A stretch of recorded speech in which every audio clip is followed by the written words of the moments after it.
When Athena came out of her cast for the final time, the first thing she did when she... I kissed my knees. I kissed my knees. She did. The first thing she saw when she saw her legs was she kissed them to welcome them back.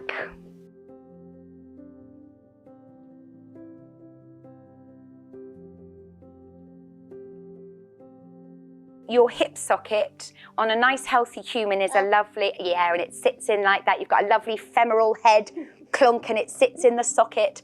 But when Athena...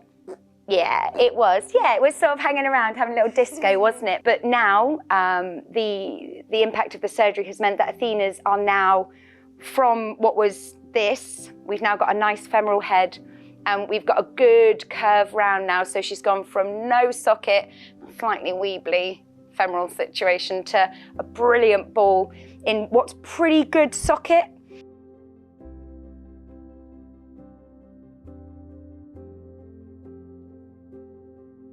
What would have happened if you... I wouldn't be able to walk, I wouldn't be able to run, I wouldn't be able to climb trees, I wouldn't be able to ride in a wheelbarrow, I wouldn't be able to swing on my trapeze or go on my aerial hoop. And how would you feel in here? How would you feel if you hadn't? Sad.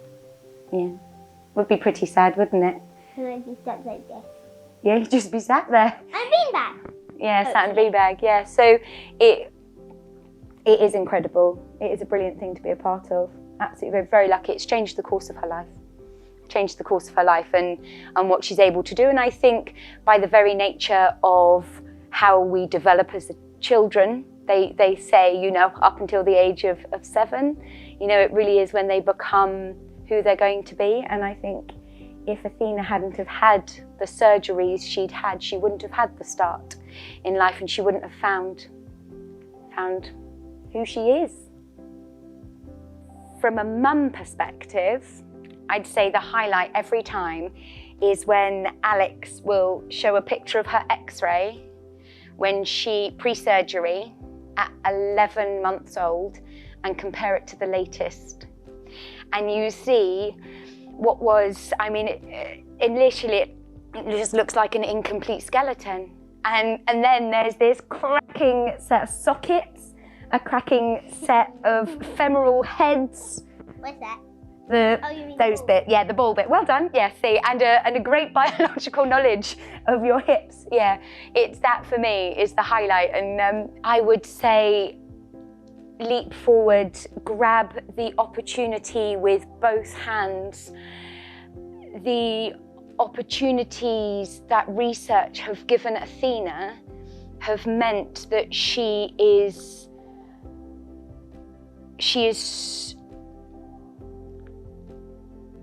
It's hard to describe. She is in a better position physically than we thought was actually ever possible. You know, take the opportunity, grab the opportunity. It's incredible. The doors that it opens and what it does, it's beautiful. And what it's going to do for the next child, the next adult, the next person, I think that's absolutely huge. The other children that are now going to, because you can see it's such a success, what she's been through, that hopefully more children will have surgery in the same way. So they too can go and climb trees and swing from trapeze bars and all, yeah.